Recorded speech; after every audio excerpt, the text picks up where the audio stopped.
and welcome to the second virtual roundtable in our series. Today's topic, we're going to explore birth defect surveillance programs and engaging families and people with lived experience. My name is Justin Huang, and I'm a program analyst with AMCHP's Community and Clinical Collaborations team. And I'm joined by my colleagues, Sabra Eichner and Brittany Frew. Let me get to the next slide. Everyone can see my slides okay, is that right? Cool. As a brief overview for today, we'll shortly move into some introductions for our Rhode Island friends, and then they will provide a presentation that should last about 30 minutes or so, after which we'll then open up for some questions, peer sharing, thoughts, anything like that. You'll be welcome to share any questions into the chat function in Zoom, or if you'd prefer, there is a more anonymous option that we'll provide via a Google Jamboard link, and someone will chat that into the Zoom chat as well. Near the end of the webinar today, we'll launch a short evaluation as well within Zoom polls for us to collect additional feedback and thoughts on the session today. And then that will wrap up the presentation. I will go over to the next slide. And always, we want to acknowledge and thank our CDC partners for supporting this roundtable series and the broader work that continues in this space in general. So with that, I would like to welcome the Rhode Island team. This is Sam Viner-Brown and Donna Houle. I'll stop sharing my screen and y'all are welcome to take it away. Thank you. I'm just going to share my screen and make sure I'm in the right mode. All right. Hi, everyone. So as Justin mentioned, I'm Sam Viner-Brown. I am with the Rhode Island Department of Health. I oversee our Center for Health Data Analysis, where our Rhode Island Birth Defects program is based. I'll probably mention that again later.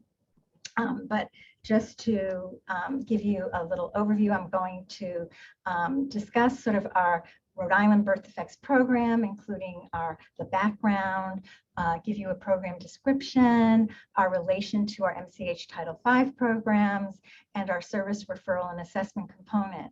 I'll then pass it on to Donna, who is going to describe her role and how she conducts our service assessment process.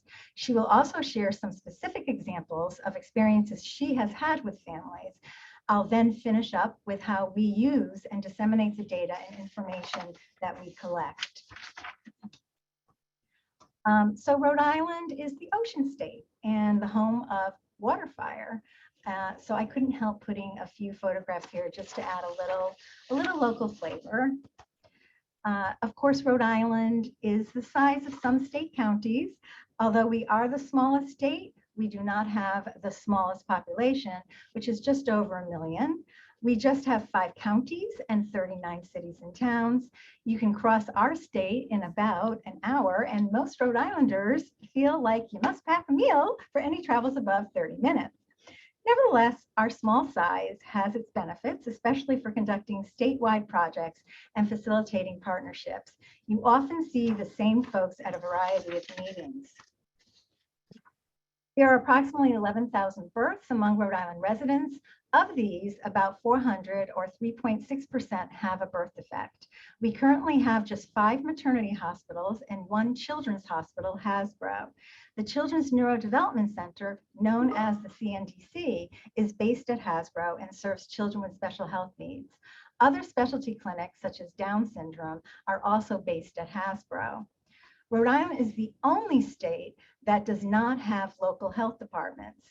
Not having local health departments also has resulted in the State Department to work closely with community health centers and other healthcare providers to assure service delivery and address the department's 3 strategic priorities, which are address social and economic determinants of health, eliminate the disparities of health and promote health equity, and ensure access to quality health services for Rhode Islanders, including our vulnerable populations.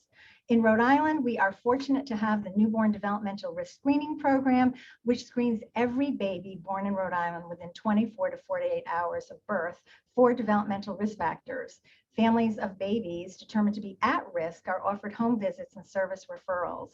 Data from this assessment process are sent to the Health Department's KidsNet system, which is an integrated child health information system. Our birth defects program is linked to KidsNet, and providers can report birth defects through KidsNet.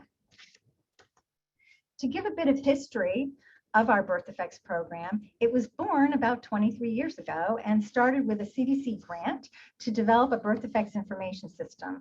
The program is based in the Rhode Island Department of Health Center for Health Data Analysis, which is responsible for the collection, analysis, and dissemination of data, as well as developing and implementing data policies such as data governance, data suppression, and database management. All of CHADA, we call it CHADA, all of CHADA's work is based on internal and external partnerships. We are all about using data to drive decision-making, data to action.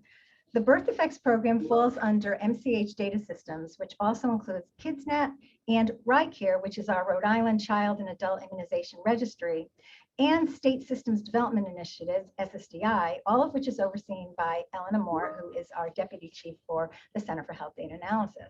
Also included within our MCH Data Systems is our MCH epidemiologist, Will Arias, who earlier this month received AMCHP's Emerging Maternal and Child Health Leaders Award. Just thought I'd give a plug for that. So CHADA also includes our population-based surveys, PRAMs, BRFSS, YRBS. We also have substance use epidemiology, hospital discharge data, violence and injury epidemiology, geographic information systems, healthcare quality programs, and data modernization initiatives, including public health informatics. But I digress. Back to our birth defects program. So with the help of our partners like the March of Dimes, legislation was enacted in 2003, requiring the development of a birth defects information system. Although we already built our system, the legislation allowed us to develop regulations for reporting. The legislation required our system be able to describe the occurrence of birth defects in newborns and children up to age 5, detect trends of morbidity and mortality, and stimulate epidemiological research. And here is the key point, identify children with birth defects to intervene on a timely basis for treatment. It's this last requirement that we are going to focus on today. The legislation did allow us to establish reporting requirements, although unfortunately no carrot or stick could be attached. And these went into effect in 2005, with the last revision being in 2019. Our birth defects program has 4 major goals, which focus on surveillance, identifying children up to age 5 with birth defects and monitor trends, prevention, developing strategies for both primary and secondary prevention, service linkages, assuring children with birth defects and their families receive appropriate services on a timely basis, which, as I mentioned, is based on our legislative mandate, and education and awareness, making sure that information on birth defects, prevalence, prevention, and services are disseminated widely. I will come back to that topic of data dissemination later. Our birth defects program is small, of course, and we just have a few staff. That includes Donna, our part-time certified health worker, parent consultant, our epidemiologist, Kristen St. John, and due to funding constraints, she is only able to dedicate about 20% of her time now, and me, and I'm only able to dedicate a small percentage of time to the program. So we are really tiny. We work closely with many partners, especially our advisory council, which includes representatives from MCH programs and hospitals, as well as clinicians and community organizations. We also have a close relationship with our MCH programs and participate on several committees, including the MCH policy team, which identifies Title V priorities, the Substance Exposed Newborn Task Force, and other groups. The MCH policy team meets regularly, and our birth defects program staff, as well as other CHADA staff, participate in these meetings where we sometimes share our data and obtain feedback on our program initiatives, information materials, etc. Likewise, we provide our suggestions during the Title V priority setting and review process. More specifically, we have some staff who are embedded in MCH programs, such as our MCH epidemiologist, and our KidsNet system includes data on multiple programs, including newborn developmental risk screening, there's a long list coming, newborn metabolic screening, newborn hearing screening, early hearing detection initiative, childhood lead poisoning screening, immunizations, early intervention, family visiting, WIC, asthma, child outreach, developmental screening, and of course, it also flags birth defects cases.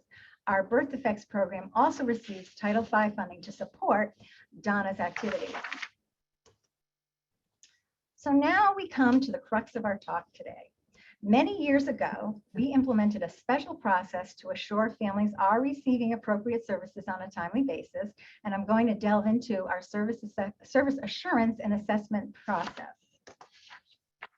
As I mentioned earlier, one of the key goals of our program is to assure that children with birth defects and their families receive appropriate services on a timely basis. I'm like a little bit of a broken record with that one. This is also mandated by the legislation I described. So we were faced with figuring out how to determine whether children and their families were receiving the services and referrals they needed, and if this was happening in a timely manner. To determine this, we worked with our Birth Defects Advisory Council to develop a service assurance process whereby families of children with selected birth defects are asked to complete what we refer to as service assessment forms. Given limited resources and staff capacity, we knew we could only conduct these assessments for a specific set of birth defects, or what we called sentinel conditions. In order to determine what conditions we would include in this process, we used criteria such as the prevalence of the condition, treatment, and services available. We wanted to be able to answer whether the care these children and families received is in fact optimal, and whether they are receiving services in a timely manner based on national and other guidelines. More importantly, we wanted to know whether families were satisfied with the care they were receiving. We also wanted to find out what families and healthcare providers thought about the system of care, and conducted focus groups and surveys. We conduct our service and referral assessments among families and children up to age 5, since the legislation mandated that we track children with birth defects up to that age. Donna is going to describe the service assessment form in detail, but we collect information about clinical, developmental and educational, and social support services. This is done through in-person interviews at clinics and also via the mail. Since this is a snapshot, we also conduct follow-up assessments with these families on an annual basis. As I mentioned, we conduct our service assessments for a selected group of conditions. We use national guidelines for recommended clinical services for each condition, and also by age intervals. We are able to monitor service referrals and linkages by working closely with pediatric practices and specialty clinics, conducting face-to-face interviews with families at the clinics. If we're unable to meet with the families in the clinics, we mail the assessment forms to the families.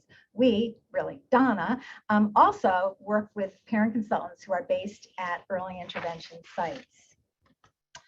So now for the meat of this presentation, I'm passing this portion to Donna, who is going to discuss her role and, more importantly, her experiences and stories. Take it away, Donna. Thank you, Sam, and thank you all for giving us the opportunity to share with you today. So as Sam said, my name is Donna Houle, and I am a Ripon community health worker who is contracted to help support the Rhode Island Department of Health Birth Defects program. Ripon is a nonprofit organization that helps families navigate the healthcare and educational systems along with healthy aging. Their team of peer professionals have personal experience caring for loved ones with special needs, allowing them to connect with their clients and provide the personal support they need to thrive. I've been working for Ripon for almost 15 years, and for the past 12 years, I've been with the Rhode Island Birth Defects program. My role with the Birth Defects program is to meet with these families, complete a service assessment form, and provide referrals, resources, and supports to them. I also help provide valuable information to the clinics that I work with as well, and they consider me as part of their team. In the next slide, you'll see that there is a picture of our cranial and orofacial team at the Hasbro Children's Hospital Clinic, where we provide services to children with cleft lip and palate, and craniosynostosis conditions. Next slide. I conduct service assessment with families. The service assessment process begins with the Rhode Island birth defects epidemiologist, Kristen St. John. She provides me with information for children aged birth to 5 years old that have been born and live in Rhode Island with specific birth defects. Currently, these birth defects conditions are Down syndrome, cranial oral facial conditions, spinal bifida, abdominal wall defects, critical congenital heart defects, microcephaly, and hearing loss. We develop these service assessment forms in both English and Spanish based on the national guidelines for the conditions with guidance from the Birth Defects Advisory Council. In the next slide, we will break down the sections of one of the forms. Now, all the service assessment forms are one page, one-sided, and they begin with the pediatric visits and nutritional information provided to families. Now, many of the families that I visit with and I speak to, those families are on WIC, so a lot of those children are already seeing the nutritionist with those appointments. So this slide shows our craniofacial form. The first section is for clinical services, which include tests and surgeries and procedures that could be received by the families. We break down the section by months because some of the medical services will not be performed until much later, such as dental or oral surgery. Each conditional service assessment form has a section, but the medical services may look a little different depending on the form. In the second section, family support services are listed, and it covers programs regarding home visiting, financial supports like Medicaid or Katie Beckett program, Ripen, and other parent support groups. Families can report on if they were referred to these services, if they received them, and whether they found them helpful at all. Depending on which service assessment is administered, this section will also include specific support groups such as the Rhode Island Down Syndrome Society for Down syndrome patients, Avery's Angels for abdominal wall children, and the Rhode Island School for the Deaf for children with a hearing loss. The last section is for our development and educational services. This section is where families inform us as whether their child is enrolled in early intervention and if they've been to the Children's Neurodevelopment Center for genetic testing or behavioral pediatrics. Families can inform us as to what kind of therapies they've been getting, like occupational therapy, physical therapy, speech therapy, feeding therapy, and if their child has received any of these. Again, this may look a little different depending on the specific service assessment condition. An example would be hearing loss would also have a line item for sign language or for the neonatal follow-up clinic. Now, on a biweekly or monthly basis, I reach out to our specialty clinics by email to see if there are any families coming in for an appointment with one of the specific conditions, or sometimes I'll ask them, the clinic coordinators, to provide me with a list of the clinic schedule. While meeting with the families at the clinics, I complete the service assessment with them in the examination rooms to keep all the information confidential. And I have a conversation with the family about their needs and concerns and help provide those supports, information, and resources. If they need additional help with medical services, such as an evaluation or durable medical equipment, I'll provide that information to our medical team for their follow-up and referral. And often when filling out the service assessment forms with families, I provide them with my own personal experience in working with some of these same obstacles they are facing, since I have a daughter that has special healthcare needs. Some of these obstacles include an IEP versus a 504 plan, who to contact for education concerns, and where to find your educational support within your school district, such as a special education local advisory council, or we like to consider it as a CLAC. Now, for those children, some of them I cannot reach at the specialty clinics, so a parent letter and a service assessment form are mailed to these families. The letter has a QR code for families if they prefer not to return the forms by mail, and they can complete it through a secured online web-based application. The Birth Defects program launched this way of returning service assessments in September of 2021. When I send out mailings to families, I also provide some resource information for different programs that might be helpful to them. And here are some of the following ones that I send. Sometimes I send out information on Medical Home Portal. This is a web-based resource for professionals and families who care for children and youth with special health care needs and want to achieve the best possible outcomes for their health, well-being, and success. Families can learn about their children's condition. They can create a care notebook with all their children's medications, surgeries, treatments, and appointments. I sometimes provide families with information on the Katie Beckett program. Rhode Island, we have a Katie Beckett program. I know in Massachusetts, it's called, it has a different name to it. But in Rhode Island, it's Katie Beckett. And this program allows certain children under the age of 19 who have long-term disabilities or complex medical needs to become eligible for Medicaid coverage. Katie Beckett eligibility enables children to be cared for at home instead of an institution. And with the Katie Beckett program, only the child's income and resources are used to determine eligibility. So a lot of the families who apply for SSI and can't qualify for SSI because of their income, they'll try to apply for Katie Beckett to get that Medicaid coverage. Sometimes I provide families with a Cedar Center program. This provides family-centered intensive care management to help families access resources and services to reach their potential and thrive in their communities. Cedar peer professionals help Rhode Islanders successfully access health coverage, navigate healthcare and educational systems. They improve the social determinants of health and improve health outcomes for families of children with special health care needs. RIREACH is also another program that we use here. It's the Rhode Island Insurance Resource Education and Assistant Consumer Helpline. It's a full mouth, so we usually just call it RIREACH. But this program offers free support to any Rhode Islanders who need help accessing healthcare, health insurance, including resolving health insurance denials, complications with Health Source RI, and Medicaid, medical bills, and more. Or sometimes they use it for accessing special education for children with disabilities. And then I also send out information on early intervention and for RIPEN. But on the back side of these forms that I send out, we developed a letter for families to indicate if they need additional assistance and supports with social services, healthcare coverage, special education, food, housing, early intervention services, or anything with health and wellness. And now if the family completes that on the back side of the form, a referral is then made to RIPEN and for additional supports, and they follow up with that family.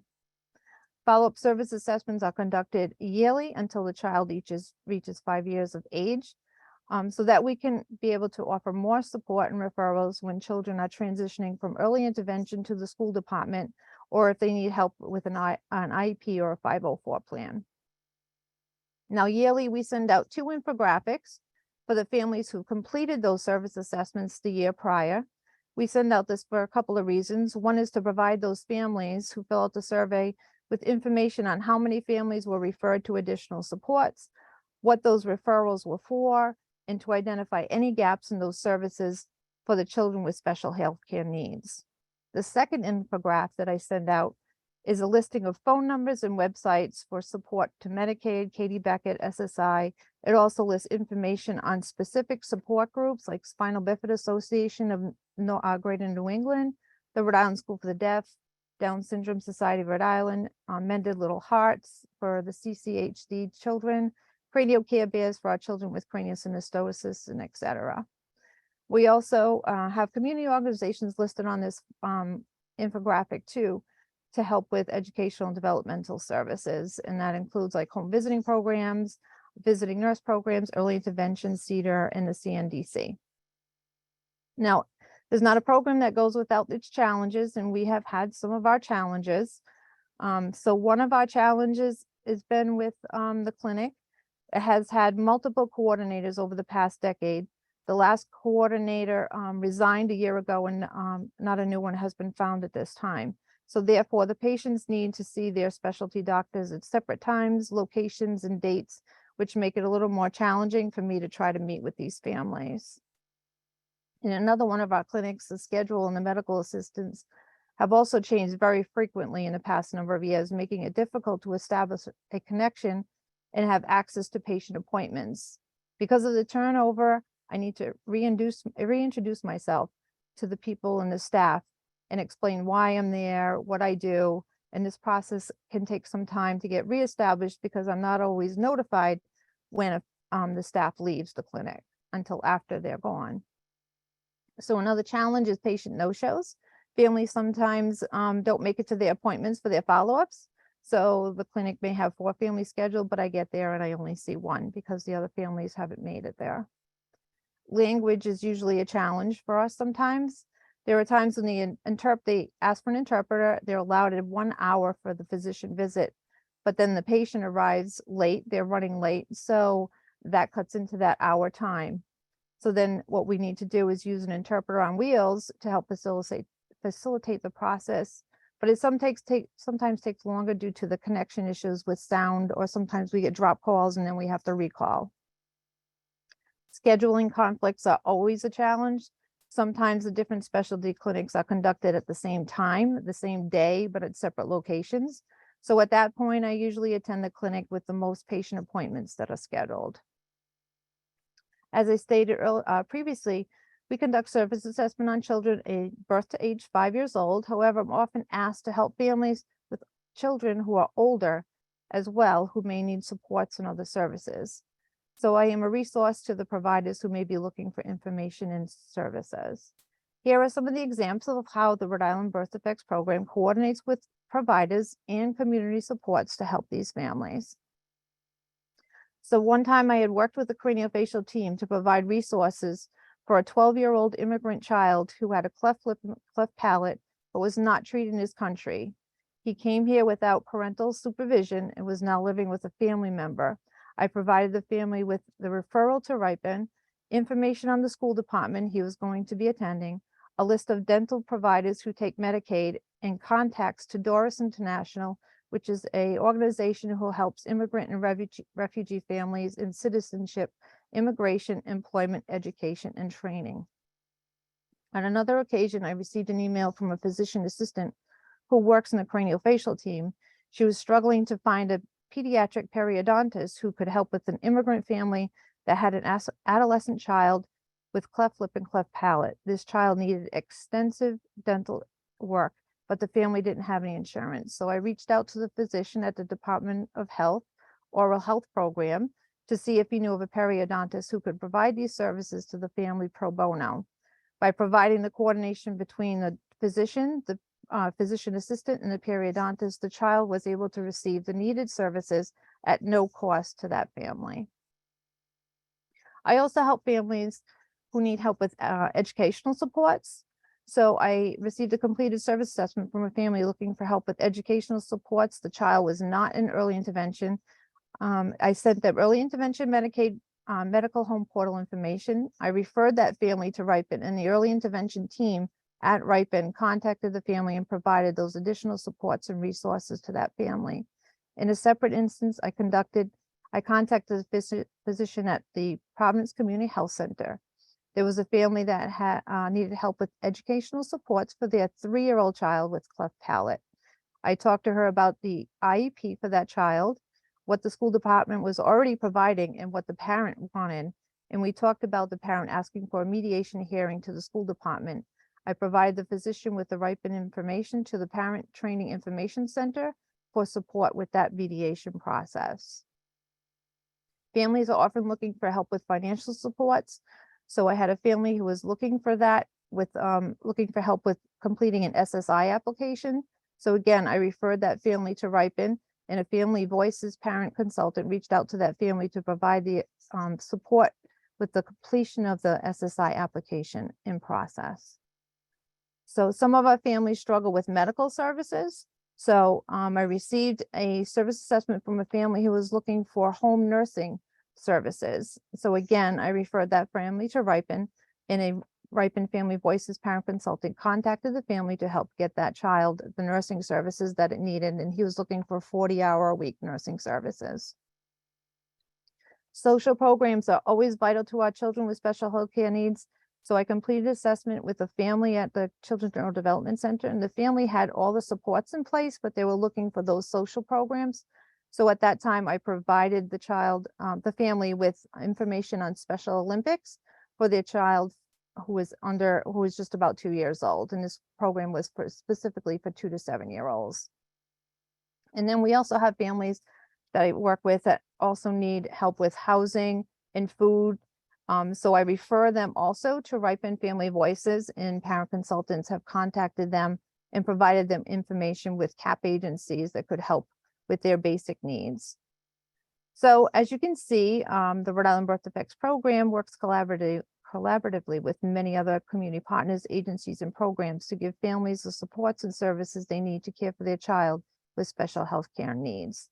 So with that, I will now turn it back over to Sam so we can discuss how the information that I collect from these service assessment forms are disseminated.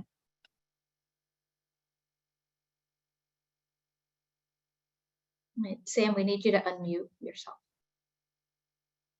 Okay, sorry about that. Thanks, Donna. The stories you shared really help illustrate the importance of the work you do. So what good is conducting this process without analyzing the data and sharing our findings with partners and stakeholders who can use this information to drive decision making? Why is this not moving? Oops. I don't know why this is not moving. Oh, there we go. Okay. So this is an example of data on family support service referrals, which Kristen, our epidemiologist, put together. These data are for the 5-year period 2017 through 2021 and are organized by family support agencies and groups. Overall, the data show there is variation in referrals ranging from a low of 28% for referrals to parent support groups to a high of 66% for referrals to medical assistance or Medicaid. The data also show that on average, there is pretty high receipt of services once referrals are made, about 74%. This chart also shows that a high percentage, about 97% of those who receive services from these agencies found the services to be helpful. The next chart shows the referrals to educational and developmental support services. These data also show a range of referrals made where referrals were only made in 42% and 43% of cases to the Child Neurodevelopment Center and to special education. However, 75% of cases were referred to early intervention. Approximately 88% of cases that were referred to these services received the services, and about 91% of families indicated that the services were helpful. We really are all about getting data and information out and utilized. We use a multi-pronged approach, and I've listed the different types of materials and publications here. We work with our MCH programs and Center for Public Health Communications on social media messages, publications such as journal articles, infographics, and issue briefs. A specific example is we worked with a newborn screening and follow-up program and other MCH programs on the development of the newborn screening services brochure called A Guide to Test Results, Programs, and Follow-Up for Your Baby. Baby is Home, which includes information about newborn screening programs, KidsNet, and the Birth Defects program, and is distributed in hospitals after birth and provided in pediatric offices. This slide just shows a selection of our materials, including our annual data booklet, infographics, Rhode Island Medical Journal article, and our story map. With that, we would love to take questions and comments and hear about your programs. Thanks so much. And I guess I will stop sharing as well. Great. Thank you so much to Sam and to Donna. That was really fantastic. And I hope that as inspiring for those in attendance as it was for us.